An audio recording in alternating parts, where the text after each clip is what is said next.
ఏ కారణం చేతనైనా కాశీ వెళ్ళలేకపోతానన్న వాడి కోరిక తీరడానికి ఏదైనా మార్గం ఉందా అని అడిగితే కాశీ తప్పకుండా దర్శనం చేసి తీరవలసిన క్షేత్రం. మనుష్య జన్మనెత్తినవాడు కాశీ వెళ్ళవలసిందే.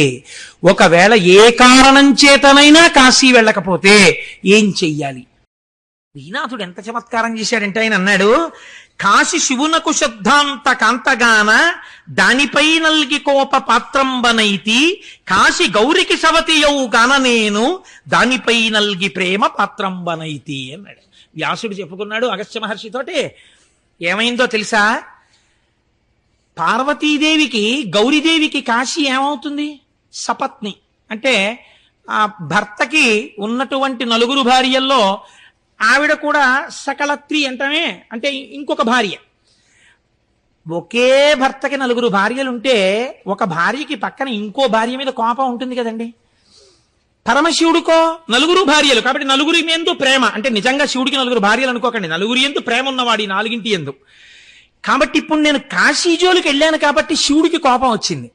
అమ్మవారికి ఎందుకు సంతోషం వచ్చిందో తెలుసా? శంకరుడి 9 భార్యల్లో ఆవిడ పక్కనున్న ఇంకో భార్య జోలికి వెళ్ళాను కాబట్టి ఆవిడికి సంతోషం వచ్చింది, నన్ను చల్లగా చూసింది అన్నాడు. ఎంత చిత్రం చూడండి. వెనక్కి తిరిగి బాధతో అయ్యో కాశీ విడిచిపెట్టి వెళ్ళిపోవడమా అని అడుగులు వేస్తున్నట్ట. అమ్మవారు అందిట వెనక నుంచి, ఓయ్ వ్యాస, ఎక్కడికి వెళ్ళి ఏం బతుకుతావు? అన్నం కోసం కదా తప్పించావు. మోక్షం అడగవలసిన చోట మోక్షానికి కాకుండా అన్నం కోసం ఏడిచావు. ఎక్కడికెళ్ళి ఏడ్చినా మళ్ళీ ఈయనయా ఉద్ధరించాలి? ఇంకెవడున్నాడు ఉద్ధరించడానికి? అన్నం అడిగావు కాబట్టి భోగము నెరవేరాలి, అన్నము దొరకాలి, తపస్సు నడవాలి, నీకు ఈశ్వరానుగ్రహము కలవాలి. కాబట్టి భోగము మోక్షము 2 దొరుకుతాయి కాబట్టి దక్షారామం వెళ్ళిపోవందిట. అప్పుడు వ్యాసుడు శిష్యులతో దక్షారామం వచ్చాడు. కాబట్టి ఇది అన్నపూర్ణతత్వం అంటే. ఆ అన్నపూర్ణమ్మ అలా అందరికీ అన్నిటినీ ఇయ్యగలదు. అటువంటి తల్లి ఉన్నటువంటి క్షేత్రం ఆ కాశీ క్షేత్రం. అక్కడ చూడండి, మనం వెళ్ళినప్పుడు తప్పకుండా కాలభైరవ దర్శనం చేస్తాం. ఈ కాలభైరవుని యొక్క దర్శనం అయితే తప్ప, కాలభైరవుని యొక్క అనుగ్రహం ఉంటే తప్ప కాశీపట్టణంలోకి ప్రవేశించలేరు. ఎవరీ కాలభైరవుడు? నేను శివమహాపురాణంలోంచి ఒక అవతారం కూడా చెప్పేసినట్టు ఉంటుంది. ఒకానొకప్పుడు బ్రహ్మగారికి కూడా 5 తలకాయలు ఉండేవి, శంకరుడికి 5 తలకాయలు ఉండేవి. బ్రహ్మగారికి అహంకారం వచ్చింది, నాకు 5 తలకాయలు ఉన్నాయి, ఈయనకి 5 తలకాయలు ఉన్నాయి. సమానత్వం చూసుకున్నాడు, 5 తలకాయలతో సమానత్వం చూసుకున్నాడు. చూసుకుని ఈయన నాకు చెప్పేదేమిటి, ఈయన చెప్పిన మాట నేను వినక్కర్లేదని ఈయన్ని ధిక్కరించి మాట్లాడాడు. వెంటనే శంకరుడు సంకల్పం చేసి కాలభైరవుణ్ణి సృష్టించాడు. ఆ కాలభైరవుడు ఏం చేశాట? పెనువ్రేలి కొనగోర బిసరుహాసను మోము గెందమ్మి విరివోలే గిల్లినాడు.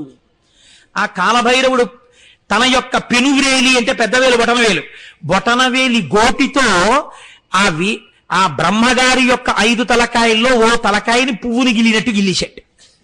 గిల్లేస్తే శంకరాచార్యులు వారు అన్నారు, మృణాళీ మృద్వీనాం అన్నారు. అమ్మా, నీ చేతులు తామర పువ్వుల్లా ఉంటాయి కదా, నీ చేతులు తామర తూడుల్లాగా, చేతులు తామర పువ్వుల్లాగా ఉంటాయి. ఆయన సరసిజ భవస్తౌతివదనై, ఆయన తామర పువ్వులోంచి పుట్టాడు బ్రహ్మగారు. ఆయనకి ఏమిటి భయం? మళ్ళీ శంకరుడు ఎప్పుడో ఇలా చూసి, ఒరే నీకు 4 కూడా అనవసరం, మళ్ళీ గిల్లేస్తాడేమో అని, నఖేభ్య సంత్రస్యన్, మళ్ళీ గోటితో గిల్లేస్తాడేమోననిట శంకరుడి వంక ఎప్పుడు తన వంక చూస్తాడో అని భయంతో అమ్మవారి చేతుల కింద దూరిపోయాట. నేనెందుకు రక్షించాలంటావేమో? అమ్మ, నీకు నాకు ఓ సంబంధం ఉంది. ఏమిటో తెలుసా? నీ చేతులు తామర తూడులులా, చేతులు తామర పువ్వుల్లో ఉంటాయి, నేను తామర పువ్వులోంచి పుట్టాను, మన ఇద్దరికి సంబంధం చాలదా? అందుకని మృణాళీ మృద్వీనాం అని మొదలెట్టారు శంకరాచార్యులు వారి సౌందర్యలహరిలో. అందుకని అమ్మ నువ్వు కాపాడని అమ్మవారి 4 చేతుల కింద 4 తలకాయలు పెట్టి కూర్చుంటట. అమ్మవారి చేతుల కింద తలకాయలు ఉన్నాయనుకోండి, ఇలా తలవంక చూద్దాం అనుకునేటప్పటికి అమ్మవారి చేయి కనబడుతుంది. కనబడితే స్ఫురద్గండాభోగ ప్రతిఫలిత తాటంక యుగళం చతుశ్చక్రం మన్యే తవ ముఖమిదం మన్మదరథం యమారుహ్యద్రుహ్యత్కవనిదమర్కేందుచరణం మహావీరోమార ప్రమదపతయే సంజితవతే. ఆవిడ స్వాధీన వల్లభ.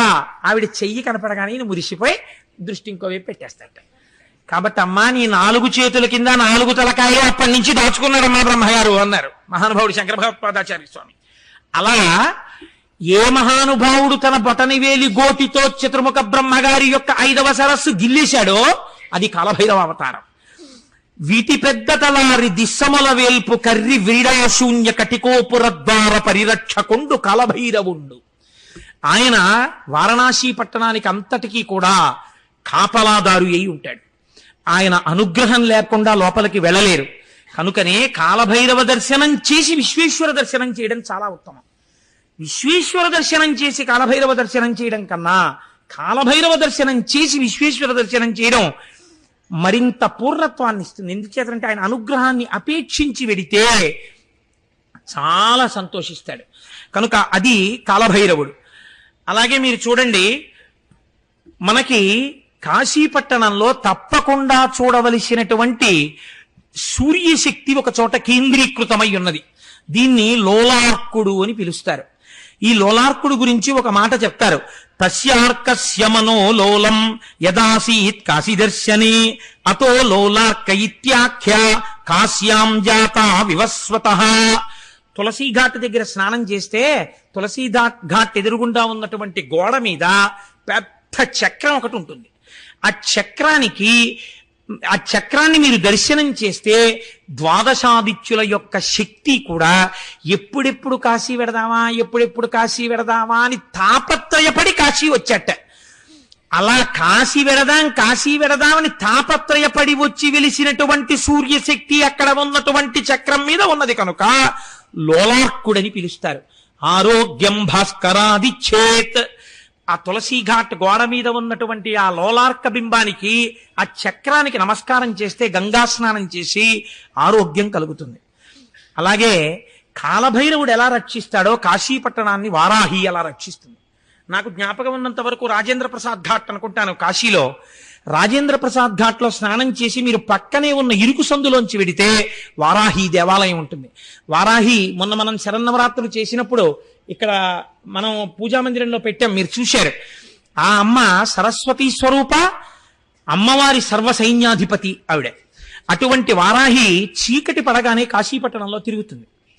తెల్లవారేటప్పటికి చీకటితో ఉండగానే వారాహి దేవాలయంలోకి వెళ్ళిపోతుంది. కాశీపట్టణంలో ఉన్నటువంటి వారాహి మూర్తి అంతెత్తునుంటుంది. అక్కడ పూజ చేసేటటువంటి అర్చకులు కూడా బిక్కుమంటూ వెడతారు గుళ్ళోకి తెల్లవారుజాము 4 గంటలకి వెళ్ళి. అసలు అమ్మవారిని ఇలా ఎదురుకుండా నిలబడి పూర్ణంగా పైనుంచి కిందకి చాలా మంది చూడలేరు, అసలు అలా ఉంటుంది వారాహి. కనుక ఏం చేస్తారంటే అర్చకులు లోపలికి వెళ్ళి తెల్లవారే లోపలే గబగబా పూజ చేసి నైవేద్యం పెట్టేస్తారు. ఎందుకంటే ఆవిడ పడుకుంటుంది పగటిపూట, రాత్రి మళ్ళీ లేచి కాశీలో తిరుగుతుంది. అమ్మవారిని చూడడానికి వారాహి దేవాలయం స్లాబ్ మీద కన్నాలు ఉంటాయి. వాటికి మీరు కొంచెం దూరంగా వెళ్ళి ఆ కన్నంలోంచి చూస్తే వారాహి కనపడుతుంటుంది. మీరు పూర్ణంగా వారాహిని చూడలేరు, శక్తి సరిపోదని దేవాలయం లోపలికి పంపరు వారాహి దగ్గరికి, పైన కన్నంలోంచి చూడాలి. అటువంటి వారాహి కదిలేటటువంటి తల్లి. ఆ వారాహి దర్శనాన్ని మీరు వారణాసి పట్టణంలో చేస్తే ఈశ్వరుడి వైపుకి బుద్ధి తిరుగుతుంది. వారాహి అంటే వీర్య సమృద్ధినియ్యగలిగినటువంటి తల్లి. కేవల కామ్యము చేత నష్టమైపోకుండా ఈశ్వరానుగ్రహము వైపుకి బుద్ధిశక్తిని ప్రవేశపెట్టగలిగినటువంటి తల్లి. రెండవది ఆదికేశవుడు. తప్పకుండా కాశీలో చూడవలసినది పాదోదకంబను ప్రథమ తీర్థంబున ఆదికేశవుడన అధివసింతు. ఎన్నో విష్ణువాలయాలున్నాయి. మొట్టమొదట వచ్చి అక్కడ నివాసం ఏర్పరచుకున్నటువంటి విష్ణువాలయానికి ఆదికేశవాలయం అని పేరు. ఆ ఆదికేశవాలయాన్ని దర్శనం చెయ్యాలి. తర్వాత డుంఠి గణపతి అని ఒక గణపతి ఉంటారు. మనకంటే ఇక్కడ సాధారణంగా ఏంటంటే నల్లగా వదిలేస్తూ ఉంటారు మూర్తిని. అసలు నేను ఒక మాట అంటే మీరు నన్ను క్షమించండి, ఇక్కడ చాలా గణపతి దేవాలయాలు మీరు చూసి మీరు తమిళనాడు వెడితే మనకి సిగ్గేస్తుంది. ఏమిట్రా మనం చేస్తున్నటువంటి పూజ ఇక్కడ. అందుకే ఆంధ్రదేశం ఇన్ని వనరులున్న వృద్ధిలోకి రాలేదు. ఏ వనరులు దీంతో పోలిస్తే సమానంగా లేని తమిళనాడు విద్యాపరంగా, పారిశ్రామికంగా, ఐశ్వర్యంలో అంత దిట్టయిపోయింది. స్వాతంత్రం రాకపూర్వమే మెట్రోపాలిటన్ సిటీ అయిందంటే అక్కడ చేసే ఉపాసన అలా ఉంటుంది. మొన్న నేను నాతో వచ్చిన వాళ్ళకి అరుణాచలంలో అనుకుంటా చూపించాను. మనకి శాస్త్రంలో ఒక మర్యాద ఉంది. ప్రాతస్మరామిగ ననాద మనాద బంధుం సింధూర పూరప దిశోభిత గండ యుగ్మం ఉద్దండ విఘ్నపది ఖండ నచండ దండ మాఖండలాది సురనాయక బృంద వంద్యం. హనుమకి గణపతికి సింధూరం పూసి ఉంచాలి. మీరు ఆది అన్నామలై దేవాలయానికి వెళ్ళండి, గణపతి అంట సింధూరం రాసి ఉంటాడు. ప్రతి గణపతి పాదాల దగ్గర చక్కగా తెల్లటి వస్త్రాలు కట్టేసి గరిక పెట్టుంటుంది, గరికతో పూజ చేసి ఉంటాయి. మన దేవాలయాల్లో, నన్ను క్షమించండి, ఎన్ని గణపతి దేవాలయాల్లో పాదాల దగ్గర ఇంతంత దూర్వారములు కనపడతాయి మీరు చూడండి. ఎంతమంది గండస్థలానికి సింధూరం రాసి ఉంటాయి మీరు చూడండి. గణపతి నవరాత్రులు చేస్తారు, ఒక్క గణపతి మూర్తి యొక్క చెక్కిళ్ళకి సింధూరం రాసిన గణపతిని నాకు చూపించండి. అసలు సింధూరంతో పూజ చెయ్యం మనం. తమిళనాటంతా సింధూరం అలదేస్తారు గణపతులకి. అందుకే అంత మంగళప్రదంగా ఉంటాడు అక్కడ ఉండేటటువంటి గణపతి. అందుకే వాళ్ళకి అన్ని ప్రాజెక్టులు వస్తున్నాయి. కనుక వారణాసి క్షేత్రంలో డుంఠి గణపతి అని ఉన్నారు. డుంఠి గణపతి అంటే ఏమిటో తెలుసా అండి? సాధారణంగా గణపతి యొక్క తొండం కుడివైపుకి తిరుగుతుంది, కానీ ఒక్క కాశీపట్టణంలో ఉన్నటువంటి డుంఠి గణపతికి ఎడమవైపుకి తిరిగి ఉంటుంది తొండం. ఎడమవైపుకి తొండము తిరుగున్నవాడు కాబట్టి ఆయనకి డుంఠి గణపతి అని పేరు. ఇక్కడే కావ్యకంఠ గణపతి ముని యొక్క తండ్రి గారైనటువంటి నరసింహశాస్త్రి గారు భార్య గర్భిణిగా ఉండి పురిటికి వెళ్ళిపోతే డుంఠి గణపతి దేవాలయంలో కూర్చుని రాత్రి పాలు మాత్రమే తాగేవారు. ఏదో ఒక బ్రాహ్మణ గృహానికి వెళ్ళి పగలంతా గంగలో స్నానం చేసి వచ్చి కూర్చుని గణపతి మంత్రోపాసన చేస్తుండేవారు. ఒకరోజు ఇలా కొన్ని నెలలు చేశారు. ఒకరోజు మధ్యాహ్నం 2 గంటల వేళ విగ్రహంలోంచి ఒక పిల్లవాడు పాకుతూ వచ్చి తన తొడ మీదకెక్కి కూర్చున్నట్టుగా ఆయనకు అనిపించి ఒళ్ళు గగురు పొడిచింది. కళ్ళు తెరిచి చూశారు, పిల్లవాడు లేడు, కానీ గగుర్పాటలా ఉండిపోయింది. వెంటనే ఆయనకు అనిపించింది, నీకు జాతా శౌచం వచ్చింది, కొడుకు పుట్టాడు గణపతి అనుగ్రహంతో, నువ్వు బయలుదేరి నీ ఇంటికి వెళ్ళిపో అనిపించింది. ఇంకా జాతా శౌచంతో గుళ్ళో ఉండకూడదు కదా, అందుకని ఆయన బయలుదేరి కలువరాయి వచ్చేశారు. కనుక్కుంటే తనకి ఎన్ని గంటల ఎన్ని నిమిషాలకి డుంఠి గణపతి యొక్క మూర్తిలోంచి పాకుతూ వచ్చి పిల్లవాడు తొడ మీద కూర్చున్నాడో అదే సమయంలో భార్యకి ప్రసవమై పిల్లవాడు పుట్టాడు అని తెలిసింది. ఆయన సంతోషపడిపోయి గణపతి అని పేరు పెట్టాడు. ఉత్తరోత్తర మహాపండితుడై కావ్యకంఠ గణపతి ముని అని ఆయనే పేరు తెచ్చుకున్నారు. కావ్యకంఠ అని బిరుదాంకితులయ్యారు. అటువంటి మహానుభావుడు ఖర్గపురంలో ఆయనకి వయస్సు అయిపోయిన తర్వాత ఒక పొరపాటు చేశారు. ఈయన గణపతి అవతారం, ఈయనకి అందుకే అంత పాండితీ ప్రకర్ష ఉంది. గణపతి విగ్రహాన్ని పెట్టడం ఎందుకు, నవరాత్రులు ఈయన్నే కూర్చోబెట్టి గణపతి పూజ చేసేద్దామని తీసుకెళ్లారు వీరిని. అప్పట్లో ఆయన ఎటువంటి స్థితికి వెళ్ళిపోయారంటే లోకం ఎలా చేస్తే అలా పట్టించుకోవడం మానేశారు. తీసుకెళ్లి ఈయన్నే ఆవాహయామి ఆసనం సమర్పయామి అని కుర్చీలో కూర్చోబెట్టి ఈయననే గణపతిగా నవరాత్రులు చేశారు. ఈ పూజ చేస్తున్నటువంటి అర్చకుడు ఒక పొరపాటు మంత్రం చెప్పేశాడు. 9వ రోజు పూజ అంతా అయిపోయిన తర్వాత నీరాజనవితి మంత్రపుష్పం చెప్పేసి మర్నాడు ఏదో మంగళవారమో శుక్రవారమో ఉందని ఉద్వాసన మంత్రం చెప్పేశాడు. ఉద్వాసన మంత్రం చెప్పేస్తే కావ్యకంఠులు నవ్వారు అంతే. ఆ తర్వాత శరీరం వదిలేశారు. కనపట్టి గణపతి అంశగా వచ్చి గణపతి ఉద్వాసన మంత్రంతో శరీరం వదిలిపెట్టినటువంటి కావ్యకంఠ గణపతి ముని డుంఠి గణపతి అనుగ్రహం చేత జన్మించినటువంటి వారు. ఆయన దర్శనం చేస్తే విఘ్నములు తొలగి సర్వమంగళములు కలుగుతాయి. అక్కడే దండపాణి అని 2వ క్షేత్రపాలకుడు ఉంటాడు కాశీపట్టణంలో. భరించునాతండు పాణిపల్లవమున వెండుకట్టులతోడి దండయష్టి వసించునాతడు వారాణసీపుర ప్రాకార గోపుర ప్రాంత భూమి ధరించునాతండు తత్తారకూట రుక్వరి పాటలఛాయ బ్రలజడలు సవరించునాతడు సతతంబు రుద్రాక్ష భూషా విభూతి త్రిపుండ్రకములు సౌమ్య రూపంబు వహించు సజ్జనులకు పాపమతులకు వికృత రూపంబు దాల్చు పింగళాక్షుండు దీర్ఘ గంభీరమూర్తి చండికాపతి ప్రమధుండు దండపాణి. అక్కడ హరికేశుడు అనబడేటటువంటి ఒక యక్షుడు ఈశ్వరానుగ్రహం చేత 2వ ప్రమథగణాల్లో చేరి ప్రమథగణములకు నాయకుడై 2వ క్షేత్రపాలకుడిగా ఆ స్థితిని పొందాడు. ఆయన చేతిలో విండికట్లుతో ఉన్నటువంటి బెత్తం పట్టుకుని ఉంటాడు. విభూతి పిండికట్లు పెట్టుకుని రుద్రాక్షల్ని సవరించుకుంటూ ఉంటాడు. పాపాత్ములకి భయంకరంగా కనపడతాడు, ఈశ్వర భక్తులకి ప్రసన్నమూర్తిగా కనపడతాడు. ఆయన 2వ క్షేత్రపాలకుడు. మనకి కాశీ విశ్వేశ్వర క్షేత్రానికి ఆయన సన్నిధికి దక్షిణంగా ముక్తి మంటపము అని ఒక మంటపం ఉంది. కాశీకి సంబంధించినటువంటి చిత్రం ఏమిటంటే, విశ్వేశ్వరుడి యొక్క దర్శనం చేసి మీరు ప్రత్యేకమేమీ పట్టుకెళ్ళక్కర్లా, అక్కడే ఉన్న గంగలో నీళ్లు తీసుకెళ్లి ఆయన తల మీద పోసేస్తే చాలు. శివుని శిరమున కాశీని నీళ్లు జల్లి పత్తిరి సుమంత నెవ్వారు పారవయిచు, కామధేనువు వానింటి గాడి పశువు అల్ల సురశాఖ వానింటి మల్లె చెట్టు. ఆయన యొక్క ఆ కారుణ్యం అటువంటిది. ఇటువంటి శివలింగానికి మీరేం చేస్తారు? వెళ్ళి అభిషేకం చేయడమే. అన్నపూర్ణమ్మని మీరేం చేస్తారు? నమస్కారం పెట్టి అమ్మాయి ఎప్పుడూ అన్నానికి లోటు రాకుండా చూడండమే. అందరూ అన్నం అడిగారు. శంకరాచార్యులు వారు అన్నారు, అమ్మా జ్ఞాన వైరాగ్య సిద్ధ్యర్థం భిక్షాందేహీ చ పార్వతి అన్నారు.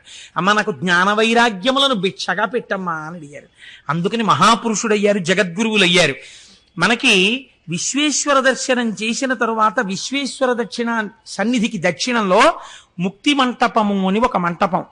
ఆ మంటపంలో కూర్చుని తప్పకుండా ఏదో ఒక శివకథ చెప్పుకుని వారణాసి విడిచిపెట్టాలి అని నియమం. వారణాసి వెళ్ళామండి వచ్చేసామండి కాదు, విశ్వేశ్వర దర్శనం చేసుకుని ముక్తి మంటపంలో కూర్చోవాలి. ఎంతో ఒక చిన్న శివకథ చెప్పుకోవాలి, అక్కడ చెప్పుకుని రావాలి. వీలైతే మణికర్ణికా స్నానం చేసి వెళ్ళమన్నారు తప్పకుండా గంగా స్నానానికి. ఇక్కడే ఈ ముక్తి మంటపంలోనే ఒక చిత్రం జరిగింది. మహానందుడు అనబడేటటువంటి ఒక వ్యక్తి భార్యతో 2 బిడ్డలతో ఎక్కడో ఉండేవాడు. చేయరాని పాపములను అన్నింటినీ చేసేశాడు. అన్ని పాపములు చేసిన తరువాత చనిపోయాడు.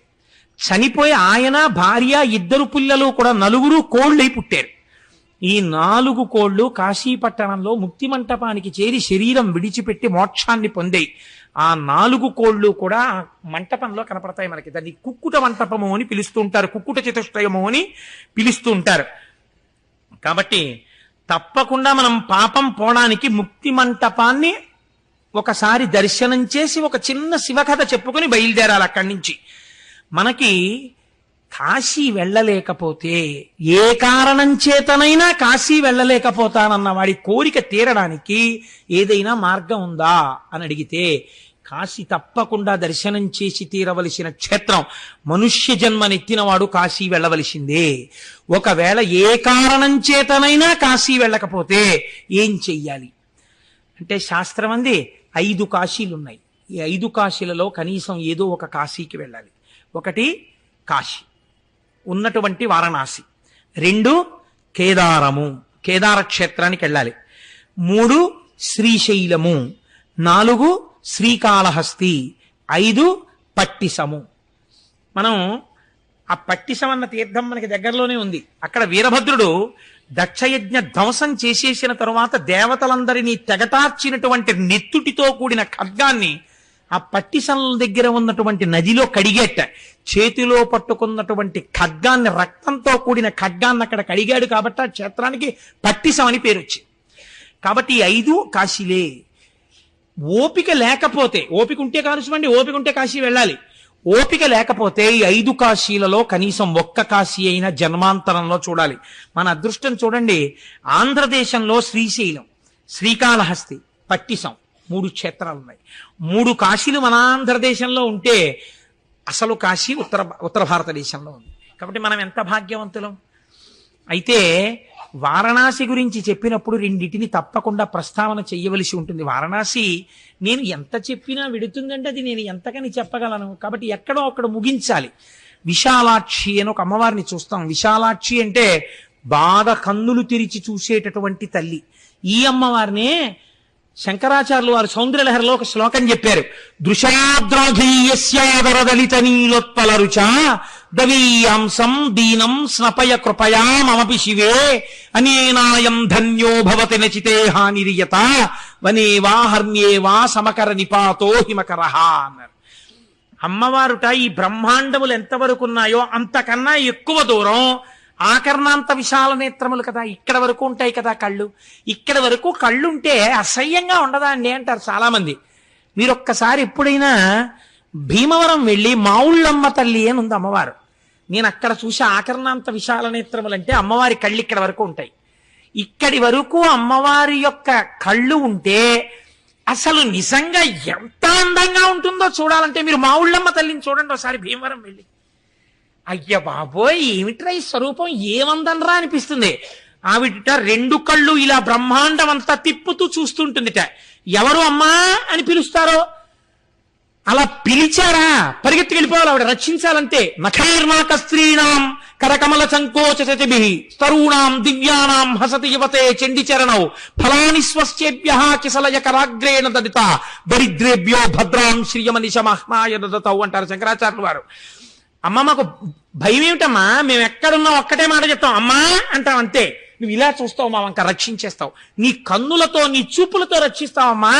చాప పిల్లల్ని పోషించినట్టు, తాబేలు తాబేటి పిల్లల్ని పోషించినట్టు నువ్వు నీ చూపులతో మమ్మల్ని పోషిస్తావు కనుక అమ్మ నువ్వు విశాలాక్షివి, మా ప్రయత్నం అక్కర్లేదు, నువ్వే చూసుకుంటుంటావు పిల్లల్ని. అమ్మ చూడండి వంట చేస్తూ ఉంటుంది, అటు తిరిగి వంట చేస్తూ ఆ వంకాయలు తరుక్కోవాలి అందనుకోండి, పిల్ల గబగబా తెచ్చి కత్తిపీటెట్టుకుని వంకాయ తరగబోతుంది అనుకోండి, వద్దు అంటుంది, ఎక్కడ చేయి కోసుకుంటుందో అని.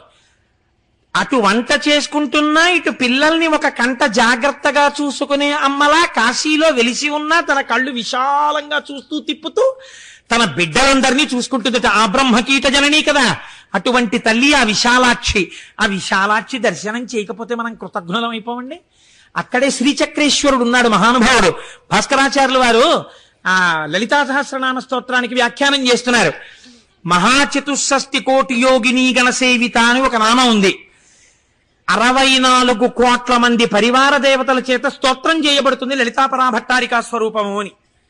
వారణాసి ఒడ్డున కూర్చుని ఉంటే అక్కడ కుంకుమానంద స్వాముల వారని చెప్పి, నేను చాలా కాలం అయింది ఆ పేరుని కరెక్టే చెప్పాను అనుకుంటున్నాను, కుంకుమానంద స్వామి వారి శిష్యులు భాస్కరాచార్యుల వారిని వచ్చి అడిగారు, 64 కోట్ల పరివార దేవతలు అంటున్నారు కదా వాళ్ళ పేర్లు చెప్పండి అన్నారు. అంటే భాస్కరాచార్యుల వారు అన్నారు, మీరు ఇవాళ సాయంకాలం సంధ్యావందనం చేసుకుని రండి, నేను స్నానం చేసి కూర్చుంటాను, మీరు విందురు గాని చెప్తానన్నారు. ఇంతమంది బ్రాహ్మణులు వచ్చి గంగ ఒడ్డున కూర్చున్నారు, ఈయన కూడా స్నానం చేసి కూర్చున్నారు. వింటారా అన్నారు. వింటామన్నారు. అమ్మవారికి నమస్కారం చేశారు భాస్కరాచార్యుల వారు.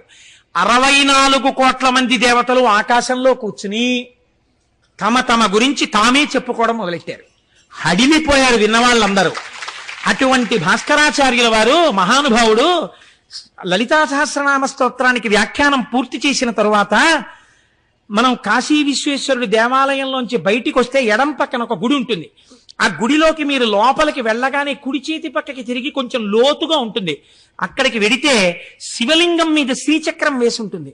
ఆ శ్రీచక్రంతో కూడినటువంటి శివలింగాన్ని నా చేత లలితా సహస్రనామ స్తోత్ర భాష్యం అమ్మవారు చేయించిందని కృతజ్ఞతతో భాస్కరాచార్యుల వారు ప్రతిష్ఠ చేసినటువంటి శివలింగం ఆ శివలింగం. దాని యందు అమ్మ అయ్యా కలిసి ఉన్నారు. వెళ్ళి నమస్కరిస్తే ఎంత పొంగిపోతుందో తల్లి. ఇన్ని చిత్రాలు కాశీపట్టణంలో ఇలాంటివి. మీకు ఇవన్నీ ఒకెత్తు, ఒకటి నేను చెప్పకుండా పూర్తి చేస్తే నేను కాశీ గురించి ప్రసంగమే చెయ్యని వాడిని అవుతాను. కాశ్యాంతు మరణాన్ ముక్తి. కాశీలో చచ్చిపోతే చాలు మోక్షం వస్తుంది. వస్తుందా? అలా ఎలా వస్తుంది? నిజంగా వస్తుందా? అన్న వాళ్ళకి కాశీలో మోక్షం ఎలా వస్తుందో, ఎంత అనాయాస మరణం దొరుకుతుందో, కాశీలో చచ్చిపోయిన వాళ్ళకి మోక్షం ఇస్తానని పరమేశ్వరుడు చేసిన ప్రతిజ్ఞ ఎలా నెరవేర్చుకుంటాడో మీరు అవధరించండి.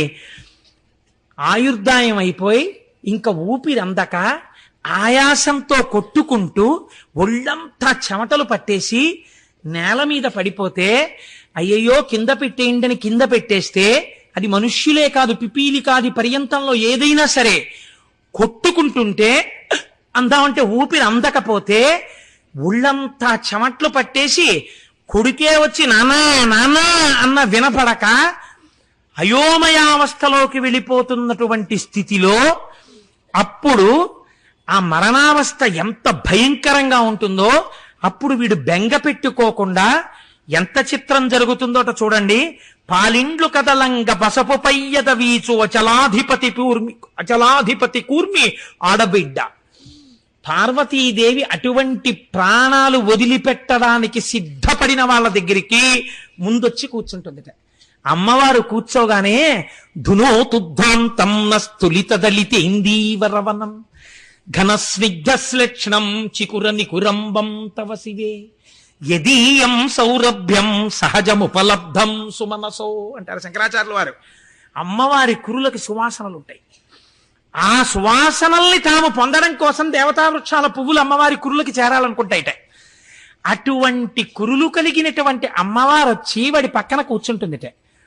కూర్చునేటప్పటికీ అమ్మవారి చేతులకు పెట్టుకున్నటువంటి గాజుల యొక్క గల్లు వినపడుతుందిట. అమ్మవారి చరణ మంజీరపు ధ్వనులు వినపడతాయిట.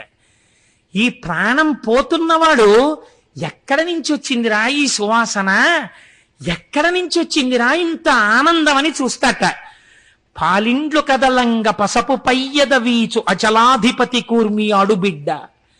ఆ హిమవంతుడి కూతురు మా అమ్మ పార్వతీదేవి ఉందే, ఆవిడొచ్చి పక్కన కూర్చుని, కాశీలో చచ్చిపోతున్నావురా, మా ఆయన ప్రతిజ్ఞ చేశారు నువ్వు బాధగా వెళ్ళకూడదని, పవిట తీసి ఆ పవిటతో వీస్తుంది ఆ వెళ్ళిపోతున్న వాడికి. అమ్మవారి పవిట వీచినప్పుడు వచ్చినటువంటి గాలి తగలగానే వాడు సేద తీరి అబ్బా అని ఏ బాధ లేని స్థితిని పొందుతట. ధొక్కారమునరించు తొండంబు ముక్కున శిఖరాసారంబు జిలుకు డుంఠి. గబగబా వస్తాట డుంఠి గణపతి. వచ్చి పక్కన కూర్చుని, ఏనుగు తొండం యొక్క చివరి భాగం ఎప్పుడు చల్లగా ఉంటుంది, ఊపిరందక కొట్టుకుంటున్న వాడి ముక్కు దగ్గర ఇలా తడిపెడుతూ తన తొండంతో కాసేపు అలా గాలి విసురుతాట. విసిరేటప్పటికి ఎంత సేద తీరుతాడోట. ఇలా కళ్ళు విప్పి చూసేటప్పటికి ఇటు పక్కన మహానుభావుడు డుంఠి గణపతి, ఇటు చూసేటప్పటికి చిరునవ్వు మోముతో ఇంత బొట్టు పెట్టుకుని మా అమ్మ పమిటతో గాలి విసురుతుందిట. ప్రత్యక్షమై వచ్చి భాగీరథి గంగ మృదుల హస్తము సాచి మేను నివురు. నాన్న బెంగ పెట్టుకున్నావా వెళ్ళిపోతున్నానని? చెమట పట్టిందా? ఒళ్ళు వేడెక్కిపోతోందా? ఏం భయం లేదని చల్లని తల్లి కదా గంగమ్మ సాకార రూపురాలై వచ్చి చెమట తుడుతూ చల్లటి చేస్తూ ఒళ్ళంతా తుడుస్తుంది. తుడిస్తే ఎంత సేద తీరుతాడోట. ఇప్పుడు ఏ భయం ఉండదట. అబ్బా ఇలా చూస్తే మా అమ్మ పార్వతి, తల్లి నువ్వా అమ్మా నీ పమిటతో నాకు వీయడం, ఏమమ్మా నా భాగ్యం, ఎంత అదృష్టవంతుండమ్మా అనుకుంటాట. ఇటు చూసేసరికి డుంటి గణపతి ముక్కు దగ్గర తడితో తుడుస్తూ ఆ ముక్కు దగ్గర గాలి ఊతుంటారట. దేనికి? ఆఖరి వాయువు మారాలి వాక్కుగా. ఇంతలో గంగమ్మ వచ్చి తెల్లటి బట్టలు కట్టుకుని చల్లటి చేత్తో ఒళ్ళు తుడుస్తుందిట. అబ్బబ్బబ్బా ఏమి భాగ్యం! అమ్మ గంగమ్మ, మా అమ్మ పార్వతి, ఇక్కడ డుంటి గణపతి. ఆ దర్శనంలో ఆనందమగ్నుడైపోతాడు. ఇంకా అసలు ఏం బాహ్య ప్రపంచం తెలియదు, ఇంకా భయం ఏమిటో తెలియదు. ఎంత ఆనందం పొందేస్తూ ఉంటారోట. ప్రమదోత్తముండు భృంగి భయరక్షణార్థంబు పాలాగ్రమున తీర్చు భసిత రేఖ. భృంగి బయలుదేరి వచ్చి గబగబా ఎడంచేత్తో విభూతి పట్టుకుని వచ్చి శ్రీకరంచ పవిత్రంచ సర్వరోగ నివారకం అని ఆ చేతిలో ఉన్నటువంటి విభూతిని తీసి, ఏ భయం లేదు, ఇదే ఆఖరి జన్మ, వెళ్ళిపోతున్నావు మా స్వామిలో ఐక్యమైపోతున్నావని లలాటమునందు విభూతిని పెడతాట. భృంగి బట్ట విభూతి పెడుతుంటే పరమ సంతోషంతో భృంగి వంక చూస్తాట. దక్షిణ శృతి మీదుగా ధాత్రి తెల్లి పెద్ద నిద్రకు మగన్ను పెట్టువేళ. పెద్ద నిద్రకు అంటే ఇంకా మృత్యువు ఒడిలోకి జారిపోతుంటే, శరీరము నుంచి విడివడిపోతుంటే, ఉర్వారుకమివ బంధనాన్ మృత్యోర్ముక్షీయమామృతాత్ అని పిండెరాలి పాలు కారినట్టు కాకుండా దోసపండు విడివెడనంత తేలికగా విడివడిపోయే ముందు గంటల చప్పుడు వినపడుతుందిట. గొప్ప సువాసనలు వస్తాయిట. ఏమిటి సువాసన, ఏమిటి ఈ గొప్ప గంటల చప్పుడు? పాశంచ ఘంటాం, మొలకి కట్టుకున్నటువంటి గంటలు ఘన ఘన మోగుతుంటే, ఈ పవిట వీస్తున్న తల్లి పమిట అలా వదిలిపెడితే శరీరం వదిలిపెడుతున్న వాడి మీద అమ్మవారి పమిట కొంగు మొదట కప్పబడుతుంది, పమిట వాడి మీద పడుతుందిట. భృంగి అక్కడే కూర్చుని ఇలా నమస్కరిస్తాట శంకరుడికి. డుంఠి గణపతి నమస్కరిస్తుంటట. సుగంధిం పుష్టివర్ధనం, మంచి సువాసనలతో మారేడు వాసనలతో నా స్వామి వస్తాట. ఇలా నవ్వుతూ చూస్తాటంతే. ప్రాణి తనకి తెలియకుండా కుడి చెవిని ఇలా పైకెత్తుతట. దక్షిణ శృతి మీదుగా ధాత్రి తెళ్ళి పెద్ద నిద్రకు మగన్ను పెట్టువేళ, ఏ బెంగా లేకుండా హాయిగా నిద్రలోకి జారిపోతున్న వాడిలా జారిపోయే ముందు పంచజనులకు తారక బ్రహ్మ విద్య అభవుడుపదేశమొరరించునెప్పుడు కాశీ. మా స్వామి వచ్చి అలా వెళ్ళిపోతున్న సమస్త పిపీలికాది పర్యంతానికి కుడి చెవిలో ప్రణవాన్ని ఉపదేశం చేస్తూ వాళ్ళు శంకరుడు తన చెవి దగ్గర కుడి చెవి దగ్గర నోరు పెట్టి దగ్గరగా ఆయన ఉచ్ఛ్వాస నిశ్వాసలు తగులుతుంటే ఆయన ముఖస్పర్శ తగులుతుంటే ఆనందంతో పొంగిపోతుంటే ఆయన నోటితో చెవిలోకి ప్రణవం వినబడితే ఆ వినపడిన ప్రణవం తన ప్రమేయం లేకుండా లోపల నుంచి ఓం అని వస్తూ ఉండగా ఈయన తేజము ఈశ్వరుని యందు కలిసిపోతుంది. ఇలా కాశీలో సమస్త ప్రాణులు ఆయన యందే చేరిపోతున్నాయి. ప్రారంభమునందే ప్రతిజ్ఞ చేశాడో ఆ ప్రతిజ్ఞను ఇప్పటికీ నెరవేర్చుకున్నాడు. ఇలా జరుగుతుందా? రామకృష్ణ పరమహంసకు అనుమానం వచ్చింది. వెళ్ళి కూర్చుని ధ్యానమునందు దర్శనం చేశారు. చచ్చిపోతున్న చీమలు ఈగలు కూడా పక్కకి ద్రొల్లి కుడి చెవులు బయట పెట్టి చచ్చిపోతూ దర్శనం చేశారు. ఎన్ని ముఖాలతోటో సహస్రశీర్ష పురుష అనంతమైన రూపాలతో చీమలకి, బొద్దింకలకి, ఈగలకి, దోమలకి కూడా ప్రణవాన్ని ఉపదేశం చేస్తూ తనలో కలుపుకుంటున్నటువంటి శంకర దర్శనం కాశీపట్టణంలో రామకృష్ణ పరమహంస చేసి మన పురాణములు, మన శాస్త్రములు చెప్పినది పచ్చి నిజము. కాశీ కాశీయే. నీ పాప ధ్వంసము చేయగలిగినటువంటి కాశీ, కొన్ని కోట్ల జన్మల పాపాల్ని నశింపజేయగలిగిన కాశీ మన భరతఖండంలో. ఒక్క రాత్రి ఒక పగలు రైలెక్కితే అటువంటి గంగమ్మ, అటువంటి కాలభైరవుడు, అటువంటి డుంటి గణపతి, ఎన్ని ప్రాణులో ఈశ్వరుడిలో కలిసిపోతున్న దివ్యక్షేత్రం, సర్వ జగత్తు లయమైపోతున్నా తాను మాత్రం నిత్యముగా ఉండిపోయే పరమ పావన భూమి అటువంటి కాశీ. ఆ కాశీ మనం వెళ్ళకపోయినా ఇక్కడ కూర్చుని ఒక్కసారి ఆ కాశీ గురించి చెప్పుకుంటూ అందరం ఒక్కసారి ఆ విశ్వేశ్వరుడు గురించి పొంగిపోతే, నిజంగా ఇవాళ కాశీ విశ్వేశ్వరుడు నేనంటున్నాను, మా గురువు గారి రూపంలో ఆ గంగ, ఆ శివుడు, ఆ పార్వతి, ఆ కాల భైరవుడు అందరూ వచ్చి ఇక్కడే కూర్చున్నారు. గురుర్ బ్రహ్మ, గురుర్ విష్ణు, గురుర్దేవో మహేశ్వర, గురు సాక్షాత్ పరబ్రహ్మ. నా ఉపన్యాసాలకు వస్తే మా గురువు గారు ఎక్కడో దూరంగా కూర్చుంటారు. వీడికి కనబడితే వీడు మళ్ళీ నమస్కారం చేస్తాడు, హడావిడి పడతాడు. ఎందుకని? ఏమి కాకతాళీయమో ఇవాళ ముందుకొచ్చి ఇక్కడ కూర్చోవడమా మా గురువుగారు? ఇది కాశీ విశ్వేశ్వరుడి ఆజ్ఞ. నేను సద్గురువుని కదా, నా రూపంలో వెళ్ళి అక్కడ సభకి దర్శనవి అని మా గురువు గారిని ఆజ్ఞాపించారు.